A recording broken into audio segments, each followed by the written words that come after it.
In today's lecture, we'll talk about Simulink Coder, and then we'll talk also about real-time system. Let's take a look on the hardware that will be used in this class. We will use the Nucleo 767ZI board. Here we have some brief overview of its peripherals and of its performance. The board can be seen here on the left side. This main chip is the main microcontroller. That's the STM32F767. On top here we have the debug board, which is part of the Nucleo board. In fact, here there is an additional STM32 chip which acts as a programmer and is also acting as the converter for USB to serial port, and also has some different functions. On top here we have the USB port, which is used to power the debug adapter and to download the program into the main STM board. The main features of this Nucleo board are listed here on the right side. The most important part for our purposes will be the support of a floating point unit. So this means that we have the capability of working with float numbers, and they don't have to be converted to other data types.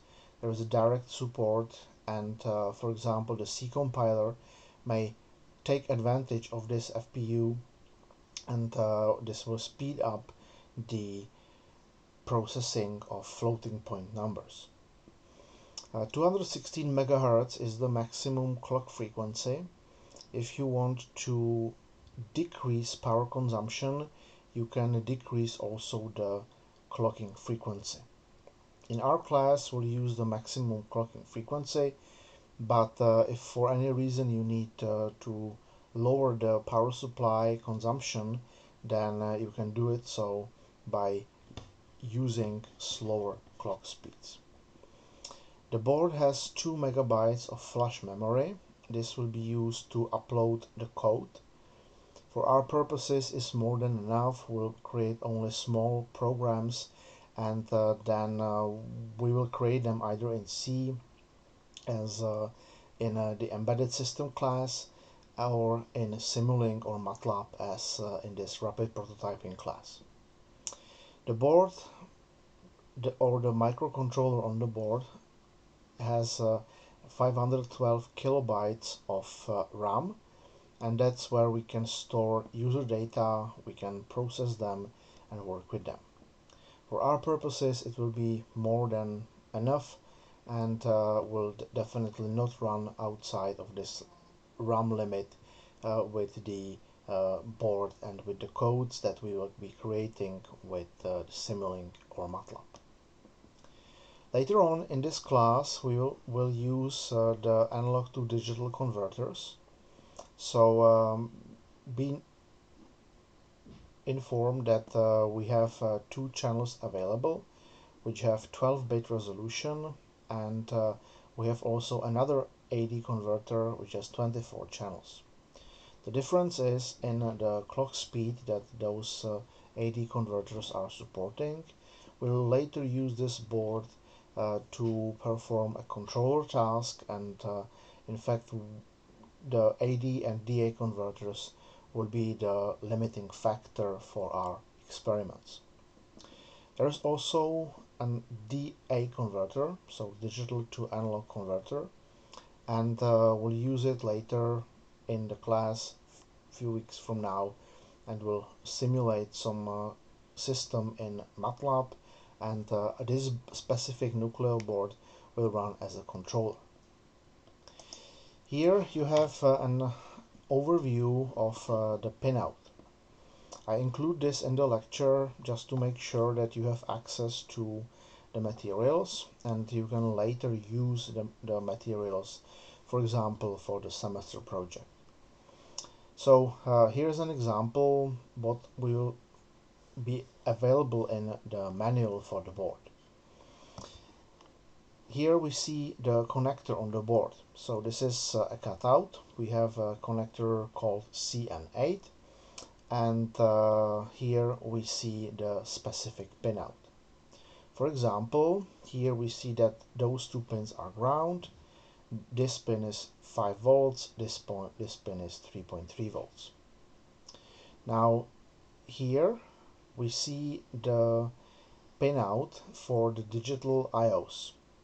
For example, this first pin is PA3, so port A, pin 3. This is the name of the digital GPIO pin. And then here we see eventually what are the alternate names or what are the alternate functions. So for example, on this pin we have also the AD converter, we have also the UART number 2, we have PWM, and so on.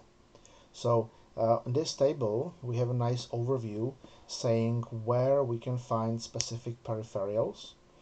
And for example, if you would like to use a specific peripheral, let's say UART2, you see here that this pin is UART2 receive and this pin is UART2 transmit.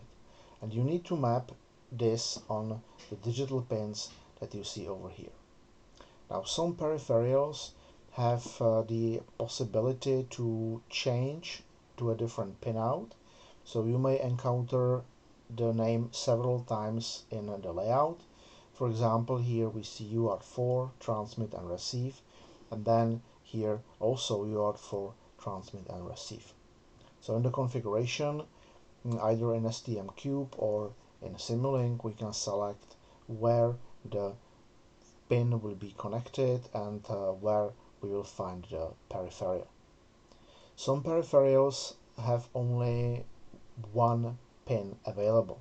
So for some peripherals it is not possible to select an alternate pin, and you need to use the specified pin number that is hardwired in the microcontroller. So this pinout is for reference.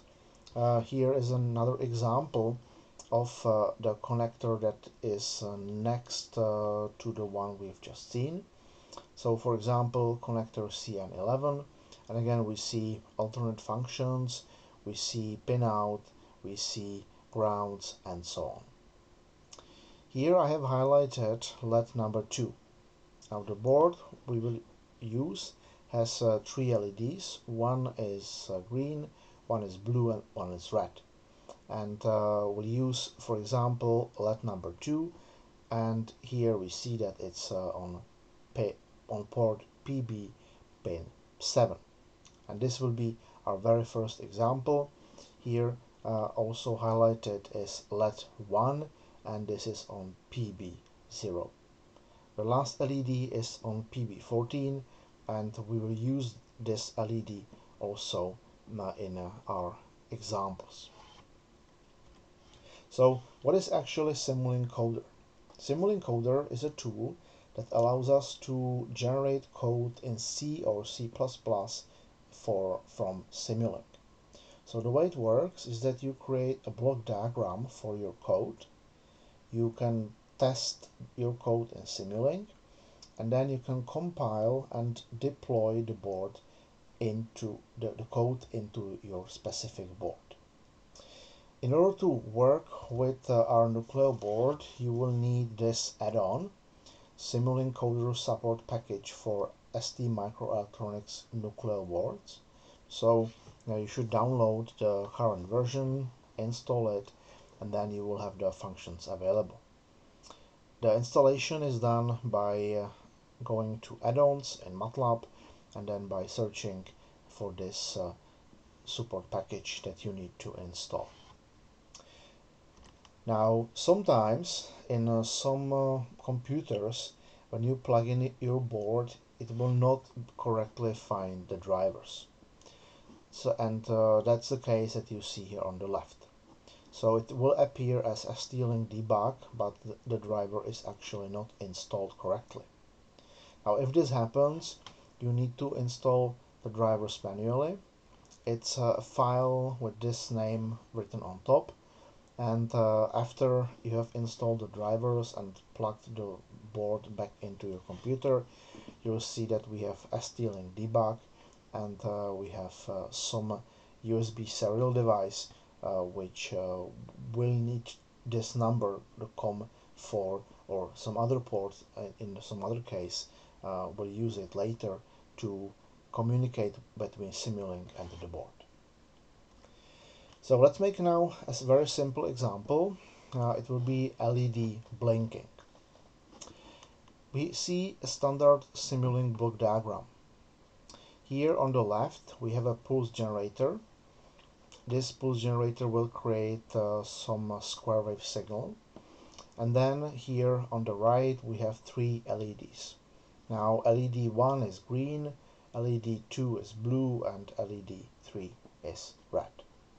And we'll see those specific functions. They belong to the Simulink code to support package that we have just installed. And just to make it more interesting, here we have a logic function, so we are inverting the logic signal that goes to the blue LED, and here we are inverting twice the same signal, and it's going to the green LED. So now let's make this simple example, and let's jump to Simulink, and let's create this code from scratch. Now we are in Simulink. We have the Simulink Coder support package for the Nucleo board installed, and we can see what is available in common. So those are common blocks that you can use to add inputs, outputs, and other peripherals for your code in Simulink. Now in my first example, I will use a digital write block, and since I said that we're going to blink an LED, we'll blink the LED PB0, one of them, for example, and we can also blink the other LEDs. So one is PB7 and the third one is PB14. Now our pulse generator will be the source of our signal, and it's gonna connect the pulse generator directly to this LED. We need to set the properties of this pulse generator. So let's say we want a period of 1 second and we want pulse width of 50%.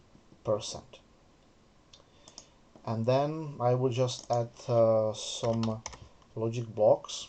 So let's make here, for example, a logic operator, and the logic operator will be not function, so it's gonna take the input and it's gonna invert this logic level.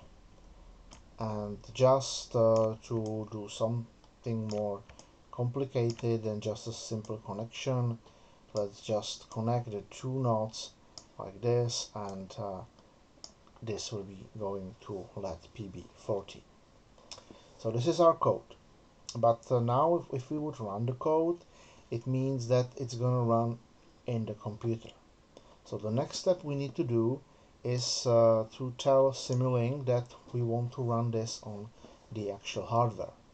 So we go to modeling and model settings, and then we go to the tab called hardware implementation. And in the hardware board we can actually select where this will be deployed. And our board is Nucleo F767, so I will select this board that we have over here. Now I will also do one more thing. I will go to solver, and here I will enter that the stop time is infinity. The code will run until we unplug the power. We could of course run it until the specified time if it's required for our purposes. You see that I have the fixed step solver, and in solver details we can see that what is my fundamental sampling time. Let's say I want to fix this to some specified value. So let's say I want to fix this to 1 millisecond. So the code will run in 1 millisecond loop, and the code will have a specified sampling period. Now if we hit OK, we see that we have a new tab on the top. It's called hardware, and this actually allows us to run the code on the board. It allows us to compile the code, and it allows us to run the code and monitor the behavior of the code during running. Let's now build, deploy, and start the code. Now what this function is doing is that it will start compiling the code. We can open on the bottom the diagnostic viewer, and we see how the code is being compiled. If there are some errors, we will see them here, and we eventually need to fix them. Now the code was compiled without any trouble, and I actually have this example now running on my Nucleo board. So with this build, deploy, and start, we compiled the code, we deployed that, and started the code, but actually all the connection was lost between Simulink and the code, so there's no feedback. We cannot read any signals from the Nucleo board. So now let's make another example. Let's see here what functions we have in the library, and I will give you a brief explanation of most of those functions, and we'll see where this might be useful in the class. So if you look in the library, we have blocks analog input and analog outputs. Those blocks allow you to access the AD or DA converter that we have on the board. So we can read analog voltages, or we can write analog voltages to an analog output. Now for every block you need to look for the specifications, and you need to have the correct range of numbers that you read from the function or you send to the function. For example, if we drag the block analog input to our block diagram, and then if we would look into help, we would see that the output is a number from 0 to 1. So it's not directly the analog voltage, for example in volts, that we measure, but it's relative with respect to the range of our AD converter. The same is for other blocks, so be careful about that, and every time you need to send some correct numbers that you have to prepare yourself in the block diagram. The digital read and digital write, this allows you to read digital input and output pins. So we have just been working with the digital write function, and in the same matter you can read the digital pin. So for example, you may read a button, decide based on the state of the button, and then process somehow your current signal. Now I2C read and write, this allows you to write on the I2C bus. I2C bus is a bus that's typically used on one circuit board, and for example you can communicate with sensors. So you can read from an accelerometer, you can read from a humidity sensor, you can read from a temperature sensor. So this read and write allows you to get or write data from different peripherals on the I2C bus. Now Modbus 485, it's an example of an industrial bus. Modbus 485 is typically used in programmable logic controllers. For example, if the PLC wants to send data to some other peripheral or to some drive on the bus, then for longer distances you can use this RS485, which is the bus itself, so it's an electrical specification, and the Modbus protocol, it's a protocol that is specified on top of this RS485 bus. Similar to this, you can have the server read and server write, again through Modbus and RS485 bus. Now, PWM output, we'll have an example in a few minutes. So this allows you to change the duty cycle on some specified pin. Then we have SCI read and SCI write. Those blocks allow you to write over the serial bus. And again, we'll have an example a little bit later in the class. And then we have SPI bus.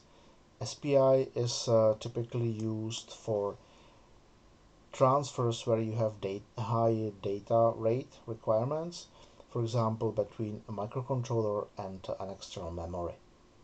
Again, here are the blocks which may be useful in the future if you're designing with SPI. We'll not use SPI here in this class. So now let's make another example, and in this example we want to generate the code with Simulink. We want to read the signals in runtime, and we want to display the signal that we are obtaining from the board. So here is the example that we're going to make. We will have two signal generators. We'll have the pulse generator and a sine wave. Then we'll have a manual switch, and we'll also have a gain block. And the output will come to a scope, or in our case it will go to a dashboard scope. And we'll run this code, and we'll see how to maintain the link between Simulink and the code when it's running on the nuclear board. So let's again jump to Simulink, and we can modify this example. I will simply keep the settings, and I will here keep the pulse generator. Now I want to add sine wave generator, so I will add a sine wave, and I will set some properties. We will work with sample based generator, and our sample time will be 1 millisecond, so 1e minus 3, and samples per period, let's say, will be 100, for example. The same settings will be done for the pulse generator. So we'll have sample based, we'll have 1e minus 3 sample time, and period will be 100 samples, and we'll have 50 samples the pulse width. So by this we have changed the pulse generator and the sine wave to discrete components. Then I will have the manual switch, and this allows me to change the signal path by clicking simply on the block, and we can do this in runtime, so we'll be able to change where the signal is coming from. And then just to modify the signal somehow, we'll have a gain block connected to our output, and then we have a scope at the output. We'll not use the scope in this example, actually. We'll use the so-called dashboard scope. And now I will add the dashboard scope, and let's put it here on top. We'll connect it to the output of this gain block, so it's going to display the output signal that we have after the gain block. Okay, so that's our signal, and now we just want to modify the gain we have in the gain block with a slider, and I will connect it to the block like that, and in this way, when I change the settings of the slider, it will be changing the gain block, so by how much is the signal being multiplied. Okay, now we're all set. We can run the board and the code, and we will now use the monitor and tune function. When we use this function, it will compile the code. If everything is okay, it will upload the code to the board, and then it will try to maintain the connection. Now we'll need to do one more step in order to make it work. Now, right now, as I have it now, the compiler will be successful. It will upload the code to the board, but then it's going to fail in finding for connection. And the issue is that now I need to set the COM port number correctly so that I have the correct COM port selected. So we need to go to the hardware settings, and in the hardware implementation you need to open the target hardware resources. On the very end we have external mode, and in external mode that's how the code is connected to the external code running in the Nucleo board. But in my case I have COM number 4, so I need to change this to COM number 4, and now when I use monitor tune, it will be able to maintain the connection since I have connected the correct COM port. So after the code is compiled, it will be uploaded, and then we're gonna see the board running, and we're gonna see the functions generated here on this dashboard scope. Okay, now it failed again, unable to connect the board. Cannot find the correct. Okay. I need to go to device manager, and in device manager I need to find the correct COM port. I had COM4 in the presentation, but actually now in my computer it's COM6.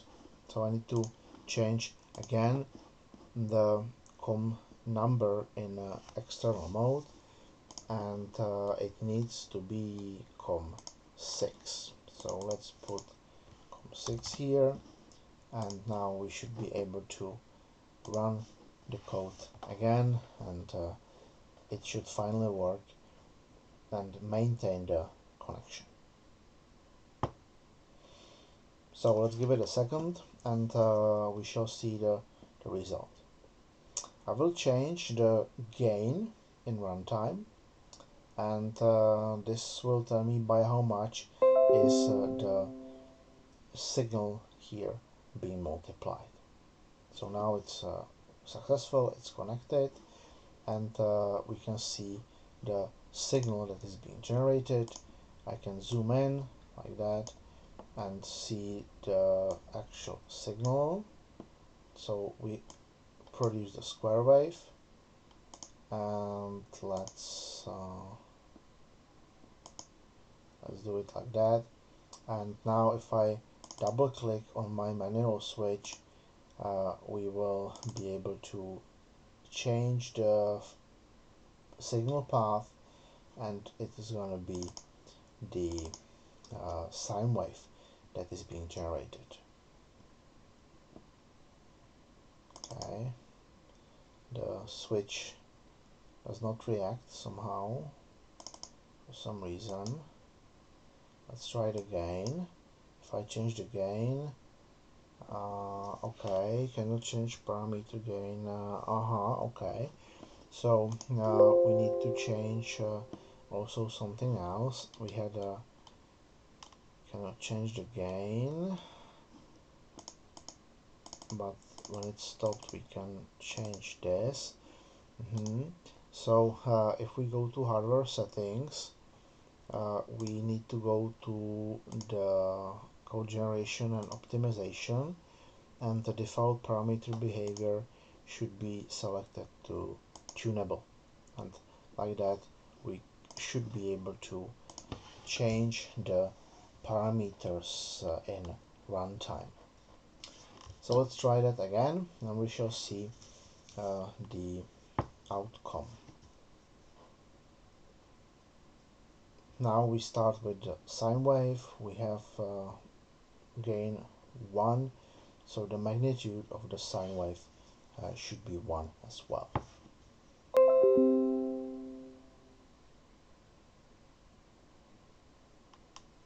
Okay, so now we are connected. We have some signal.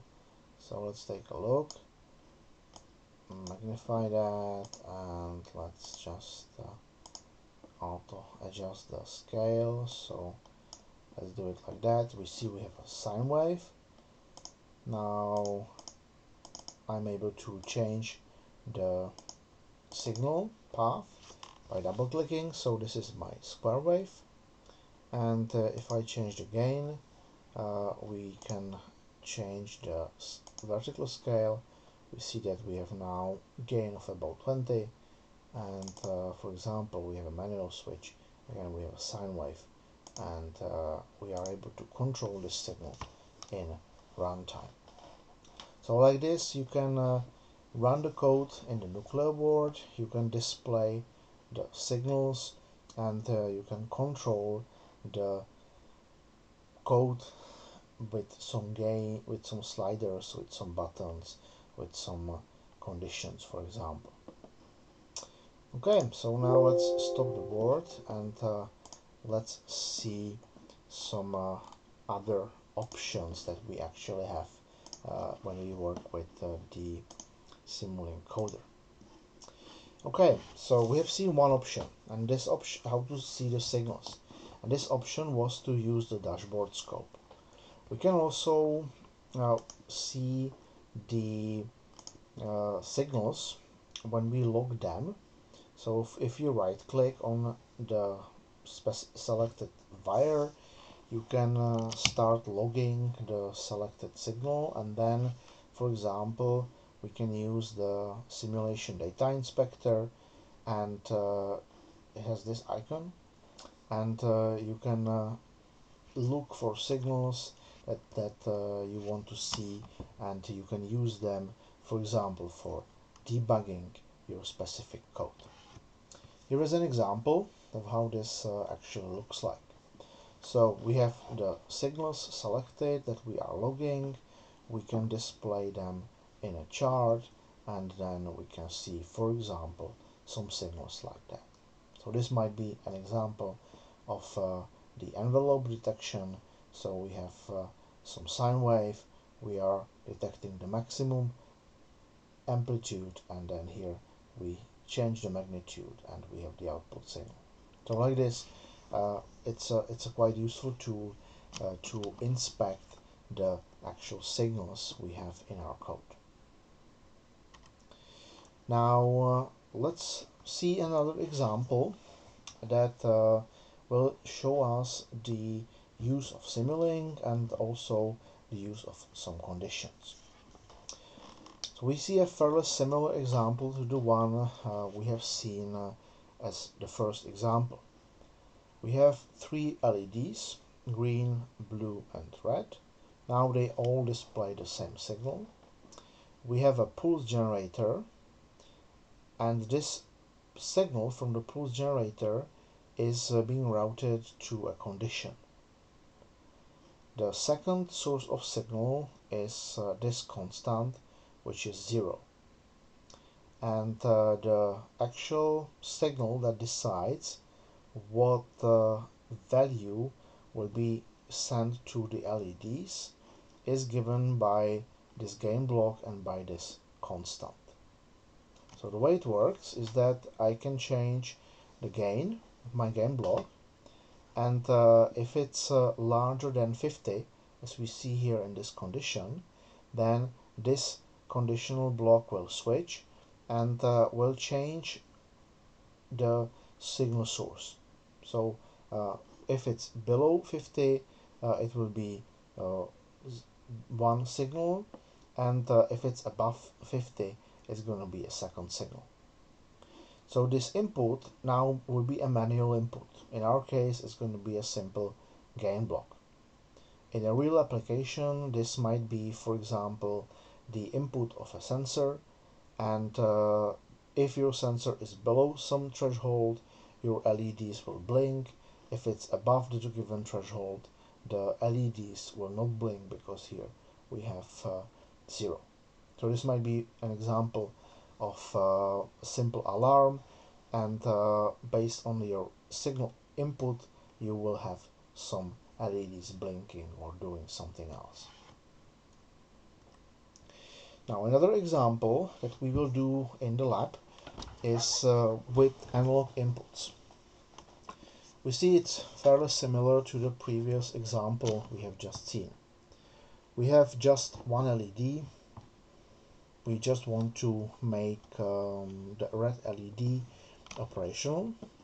We see the pulse generator, so the LED will be blinking, and it will be blinking if we have achieved the specified level on our analog input. So the analog input is now the input to this condition. So the way it works is that if the output is above the set threshold, which is 0.5, we will switch this condition and we see a different signal on the output. Again, the analog input signal in a real application may come from some sensor, but this time it's going to be some analog input. So it will be a voltage coming from somewhere. So we'll do this example again in the lab class. Now here is an example with PWM, so pulse width modulation. On top we have an LED blinking. So I suggest you to keep this in your code. If possible, you can keep it always there. And we see that our code is running, LED is blinking, and this block here on the bottom, that's our actual code that is doing some functionality. Now in our case, we will produce a simple PWM signal. So this is a PWM pin, and we read from an analog input, and since this analog input block has the output signal in range from 0 to 1, and the PWM block has the input from 0 to 100, we need to multiply this by some constant. Now in this example, I have chosen to multiply it by 50. If you would like to use the whole range for PWM and the whole range of AD input, then you will multiply this by 100. And of course we could add some monitor and tune, and we could use the data inspector to see the real signals, to see what's going on in our code. Okay, so we can use this PWM, for example, to see an LED blinking, but the blinking will actually vary the brightness of an LED. One side note for this PWM block: the PWM functions are available only on certain pins, so it's not available on all GPIOs, you need to go to the table this with the functions, and PWM is actually available only on the PWM pins. So those pins are PWM capable, and only on those pins you can use this specific block for PWM. So see here, for example, PWM2, channel 1, and so on. So this is limiting where you can actually connect the PWM signals. So this is also an example that we will do in the lab class. We'll connect an oscilloscope to this PWM pin, and we'll be changing the input to the microcontroller with a variable resistor. This is an example how it will look like.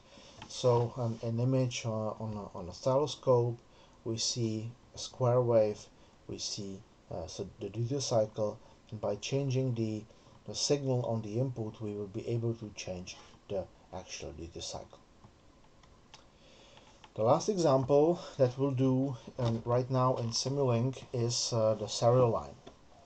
The serial line will be quite useful because in the serial line we will be able to send data to the computer, and when you will be doing project 1 and project 2, you will actually require some form of communication with the computer.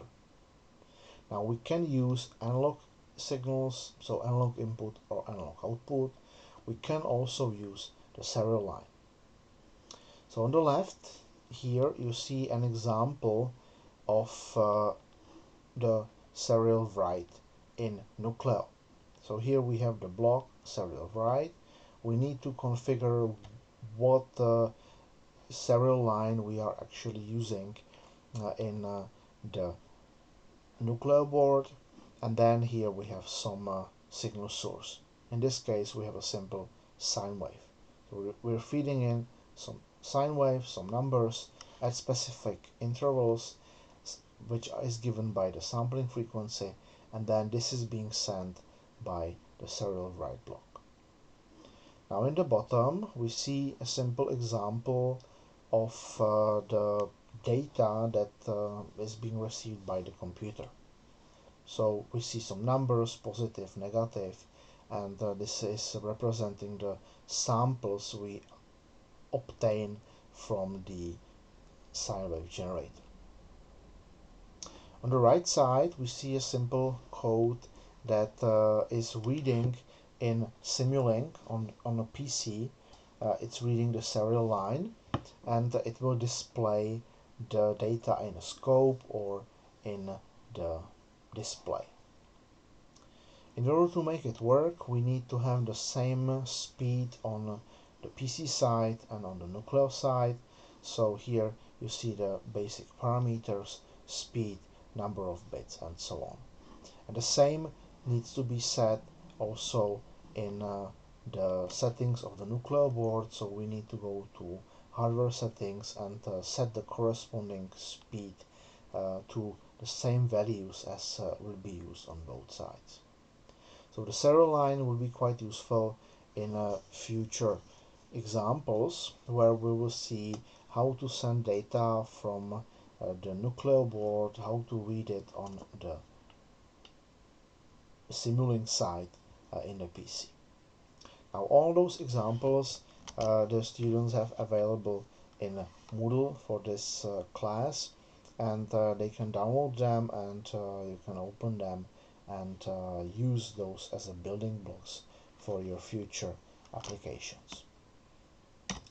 Now let me talk about Simulink real-time.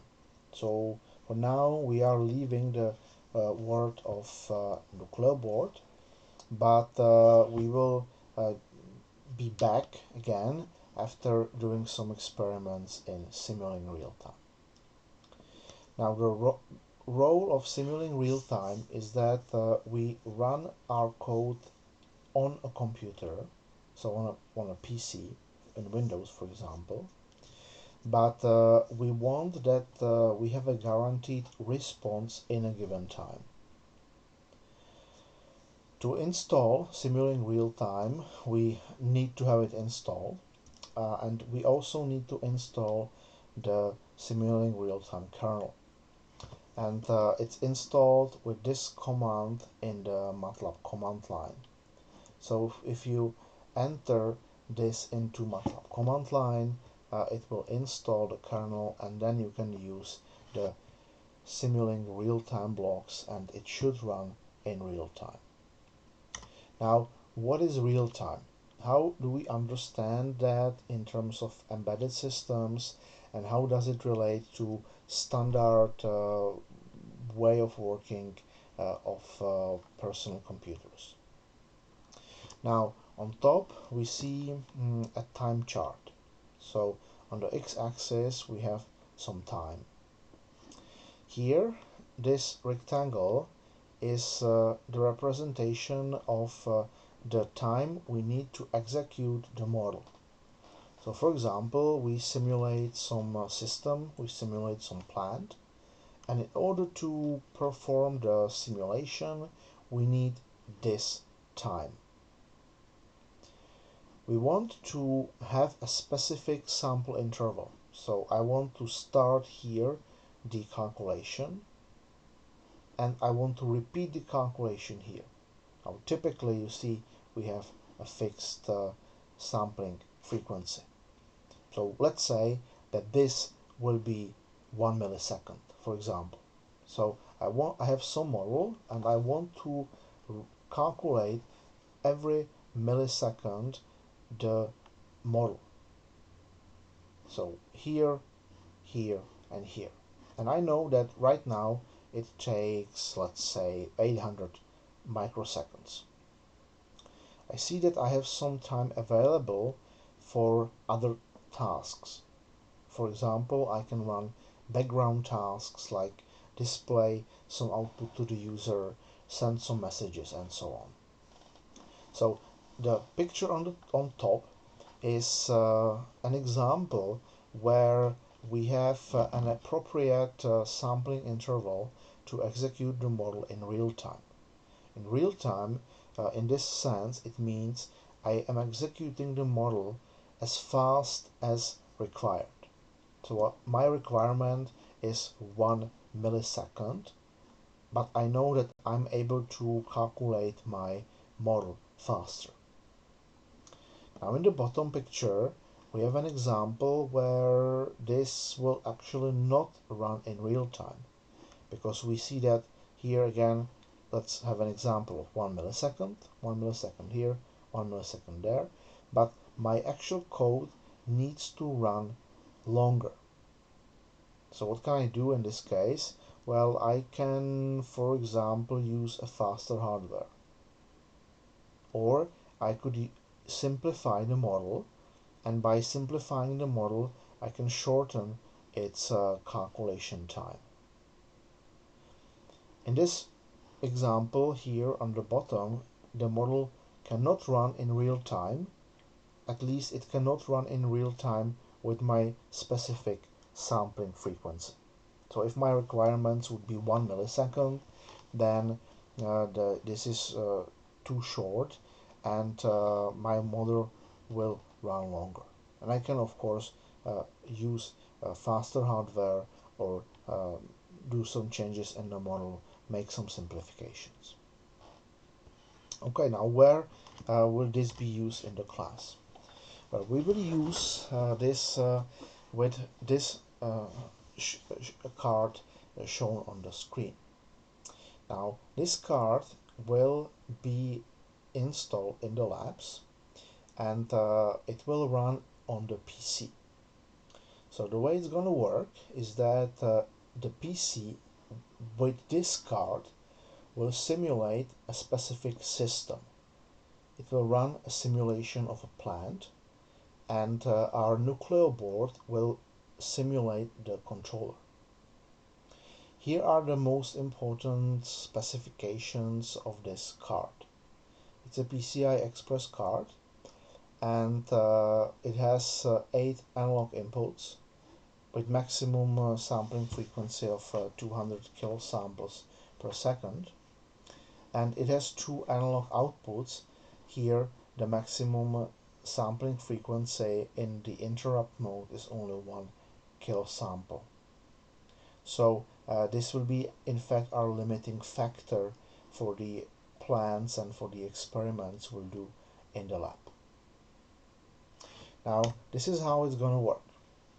So in all examples, in all semester projects, you will be working with this kind of feedback system. Now the plant will run in Simulink, and it will run in Simulink real time. So this is running on a computer. Then the output of the plant will be sent to the analog output of the computer card. So to this card, we'll use the analog output as the output from our system. So that's this signal we have over here. And then this part will run on the nuclear board. Here we see another example. This is an older board, but in our case it's going to be replaced with the nuclear board. So here the controller, the sum block, and then the set point, this will all run in the controller. So this will run in real time in the computer, send an analog voltage to the controller. The controller will compare it with the set point, will calculate the desired action, and then the output of the controller will be sent as an analog voltage from the controller, so the nuclear board, to the analog input of the board. So this is what's going to happen in the semester projects, where your task will be to code the plant based on given equations, and then to code the controller so that it can control the plant successfully. Here is an actual example. So this is the model that will run in Simulink. Now note that this will run in Simulink real time. Here is an example. So here we have a simple second order system given as a transfer function.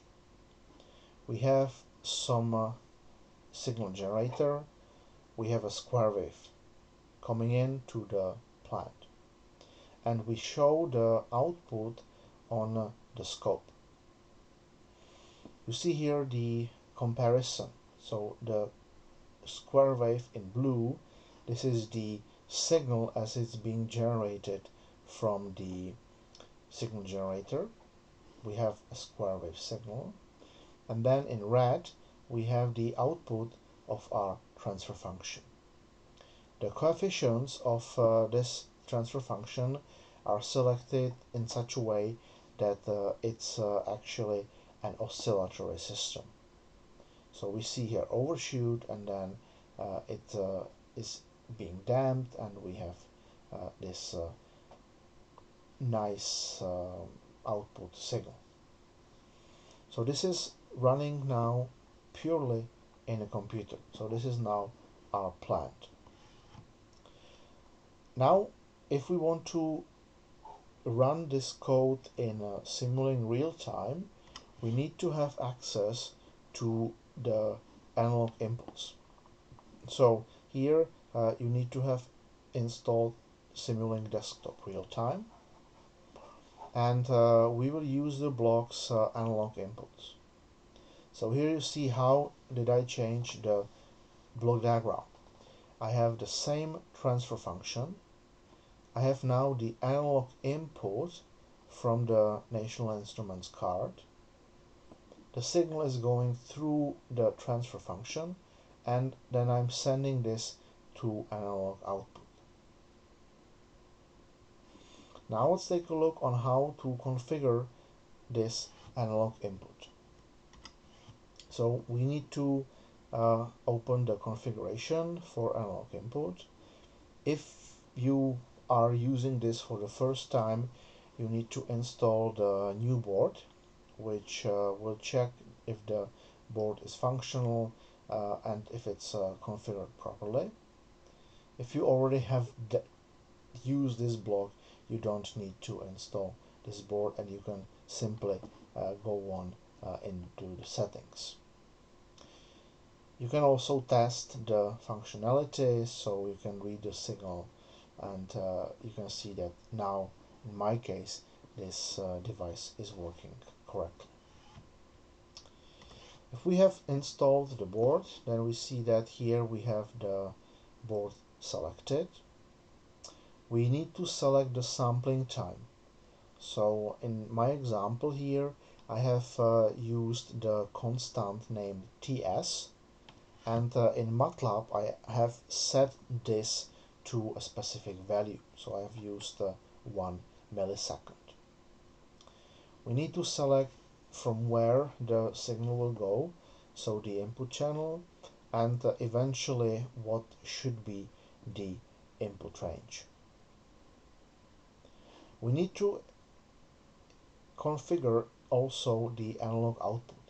So now on the right side we see the analog output block. We have the National Instruments card selected. We have the same sampling time, and we have set the output channel, and we have set the output voltage range. Now if you have a different card, you may see different ranges. This is specifically for this PCI card that we are using in the lab. So here is the example that we will be doing in the lab. So in my example I have used 5 milliseconds. So 5 milliseconds is the constant that is set in the MATLAB workspace.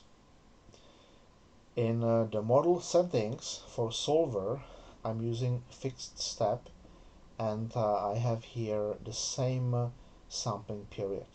So all the blocks in my code are running with this given sampling period. If I want to run this code faster, I only need to change this sampling period in a MATLAB workspace, and it will be changed automatically when I compile the code. It will change the solver settings, it will change the settings for the analog input and the settings for the analog output. So this is a convenient way so that you don't have to write here some number, here some number, and then change it every time you need to change your sampling frequency. My suggestion is that this sampling period should not be too small. For example, the computers in the lab that you will be using, the experience is that we should not go under 1 millisecond. So 5 milliseconds is on the safe side. We don't need to have a higher sampling rate here. We are okay with just 5 milliseconds. If you need faster sampling rates, you need a faster computer, and that's not available right now in the lab. Now here is the outcome. We will connect an oscilloscope to the actual input and output signals. And right now we are running the code in so-called normal mode. Normal mode means that it's a non-deterministic program run. What we see here on the oscilloscope screen, the yellow trace, this is actually the signal that we generate. So this is the rising edge of the square wave signal. And the blue trace, this is the output of our plant. And you can note here the step over here and this step over here. The reason for this and this is that we are running in normal mode, so we do not run in a deterministic way. So here the code was running okay. Maybe here there was a small delay as well. And here we have some delay that is caused by other tasks that the computer is doing. It may send some messages, it may interact with the user, and so on. In other words, if we run this in normal mode, we do not run this in real time. So here are different settings that we can enter in the simulation. So by default we have the normal mode. If we run in accelerator mode, the program is compiled as the MEX function. So MATLAB executable, it will compile the code and then it will run that. Now it might be faster, it depends on what your code is doing, how it's organized, and it may remove this problem. However, we are still not running in real time, and our final goal is to run the code in real time. Now, a few more words about Simulink real time.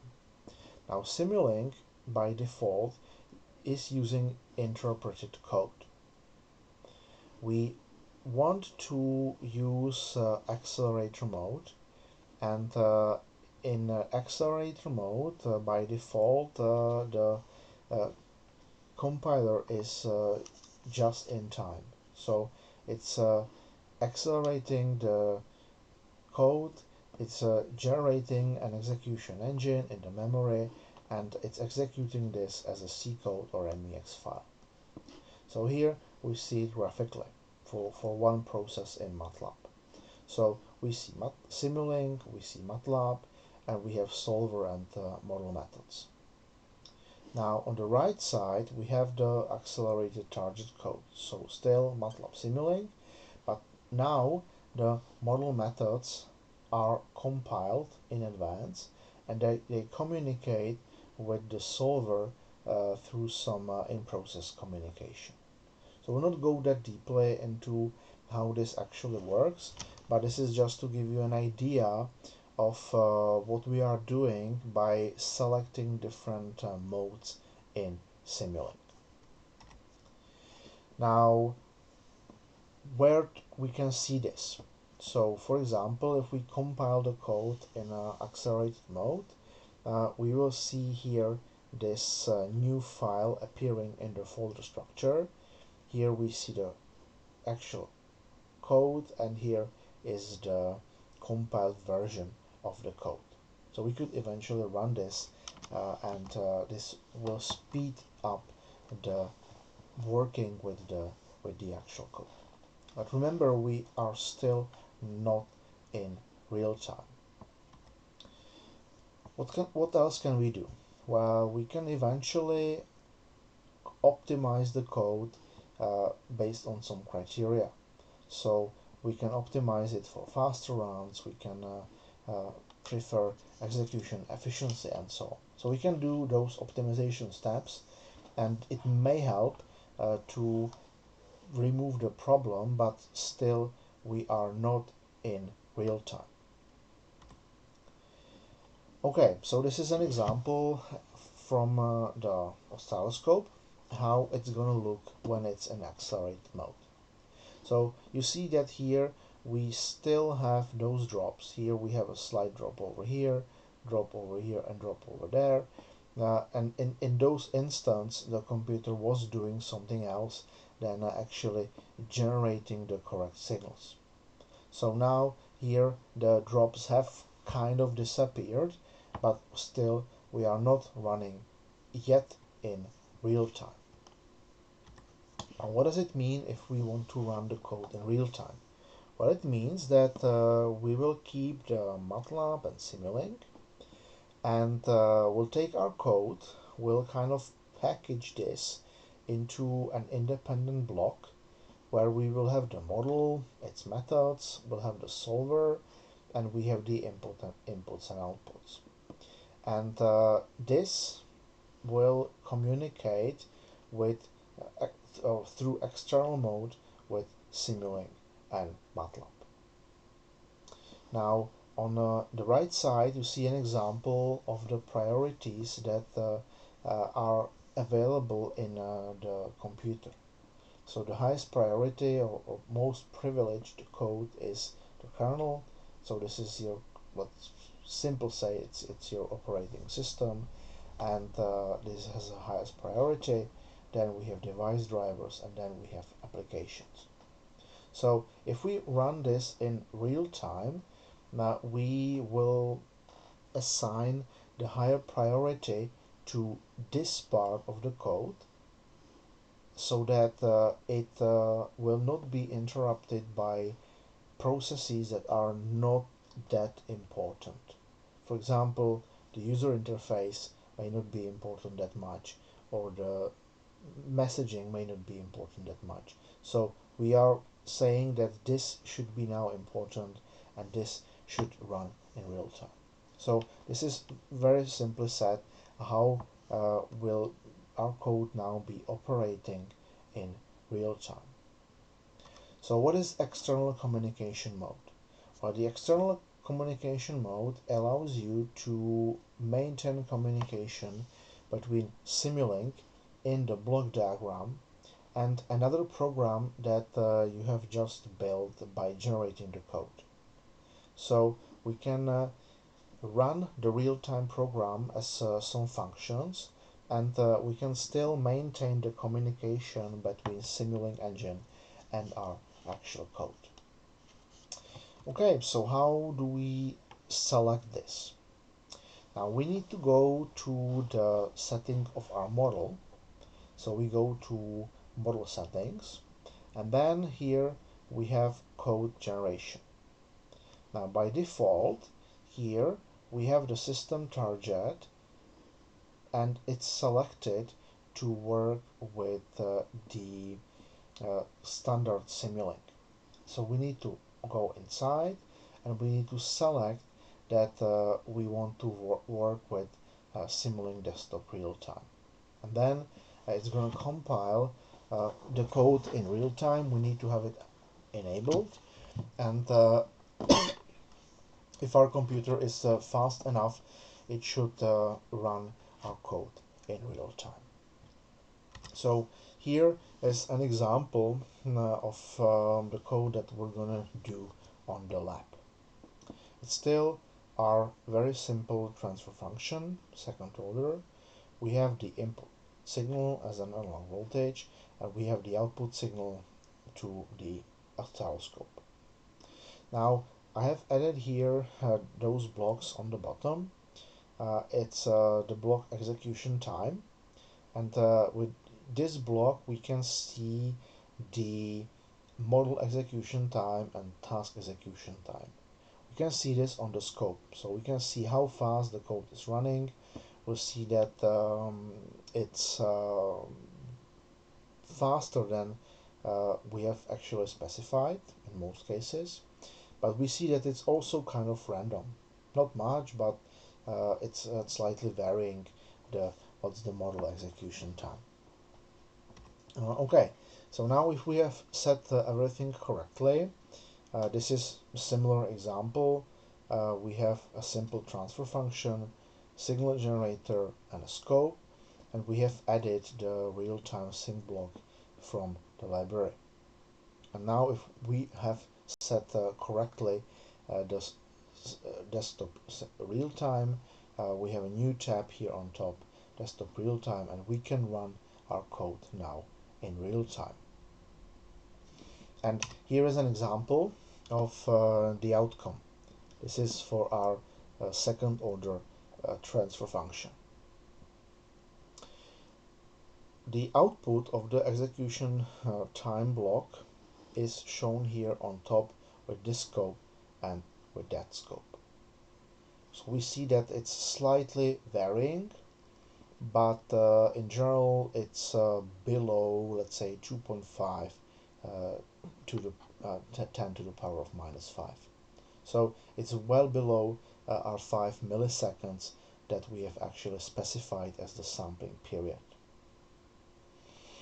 On the bottom we see the output from the scope that's here in our block diagram. We see in yellow the acquired square wave. So this is the signal coming from the analog input. And in blue, we see the signal on the output over here. So this is the output from the transfer function, and is the same signal as we are sending to the analog output.